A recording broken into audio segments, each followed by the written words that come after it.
അപ്പോൾ ഇതേ പനി പിടിച്ച് നല്ല വയ്യാണ്ടിരിക്കുകയാണ്. നല്ല പനിയെന്ന് വെച്ചാൽ നല്ല പനിയും ചുമയുണ്ട്. ഇപ്പം ദൈവം സഹായിച്ച് ഇപ്പം കുറവുണ്ട്.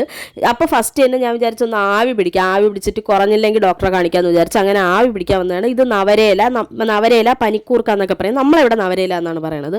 പിന്നെ അതാ ഈ തുളസിയില ഇഷ്ടം പോലെ ഉണ്ട്, മണലാണെങ്കിലും തുളസിയില ഇഷ്ടം പോലെ ഉണ്ട്. പിന്നെ അതാ ഇത് കടക്കാടെന്നാണ് പറയുന്നത്, നമ്മൾ കടക്കാടെന്നാണ് പറയുന്നത്. നല്ല മണമാണ്. കടക്കാടെന്ന് പറയുമ്പം നിങ്ങളവിടെ എന്ത് പേര് ഇതിന് പറയണമെന്നൊന്ന് കമൻറ്റ് ചെയ്യണേ. എനിക്കിത് എന്താണ് സാധനം എന്ന് പറഞ്ഞാൽ നമ്മളിവിടെ കടക്കാടെന്ന് പറയും. പിന്നെ ഞങ്ങളവിടുത്തെ മഞ്ഞച്ചെടിയാണ് കേട്ടോ, നിറച്ച് പൂ വന്നു. ഫസ്റ്റ് ടൈമാണ് പൂ വന്നത്, നിറച്ച് വന്നു. പിന്നെ കുറച്ച് വേപ്പില വാഴയിലെടുത്ത് പിന്നെ ഇതാണ് എൻ്റെ ആവിക്കലം. ഈ കലത്തിലാണ് ഞാൻ ആവി പിടിക്കുന്നത്. പിന്നെ ഇതെല്ലാം കൊണ്ടുവന്ന് പിച്ച് അതിൽ ഇട്ട് നല്ലപോലെ കെട്ടി ടൈറ്റാക്കി വെക്കും.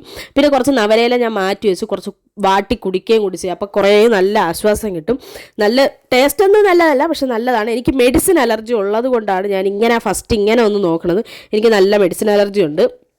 അപ്പം മെഡിസിൻ കഴിക്കാൻ പോയാലും ഹോസ്പിറ്റലിൽ പോയാലും അവർ കുറച്ച് ബുദ്ധിമുട്ടൊക്കെ പറയാറുണ്ട്. ഇങ്ങനെ മെഡിസിൻ അലർജിയാണ്, എന്ത് ചെയ്യും എന്നൊക്കെ എൻ്റെ അടുത്ത് ചോദിക്കാറുണ്ട്. അപ്പോൾ അതുകൊണ്ടാണ് ഞാൻ ഫസ്റ്റ് തന്നെ ആവി പിടിച്ച് കുറഞ്ഞില്ലെങ്കിൽ പോകാമെന്ന് വിചാരിച്ചത്. അപ്പോൾ ഇതേ ആവി പിടിക്കാൻ കൊണ്ടുവച്ച് ഇനി നന്നായിട്ടൊന്ന് ആവി പിടിക്കണം. ഈ പെയിൻറ്റ് ബ്രഷ് എടുത്ത് വെച്ചേക്കണം വിക്സ് മിക്സ് ചെയ്യാനാണ് കേട്ടോ. വേറെ കോലൊന്നും ഞാൻ നോക്കിയിട്ട് കണ്ടില്ല. അങ്ങനെ പിന്നെ ഞാൻ ഇത് തന്നെ എടുത്ത് ഇനി നന്നായിട്ടൊന്ന് ആവി പിടിക്കണം. ഇങ്ങനെ കലത്തിൽ ആവി പിടിക്കണതാണ് എനിക്ക് കുറച്ചുകൂടി ബെറ്ററായിട്ട് തോന്നണം, ആവി മിഷ്യനേക്കാളും. അങ്ങനെ ആവി പിടിച്ച് കുറേ ആശ്വാസമായി. ഇനി ഒന്ന് കിടന്നുറങ്ങണം. ഉറങ്ങി എണീറ്റിട്ട് പനി കുറയും എന്നാണ് വിശ്വാസം. Love you all, by.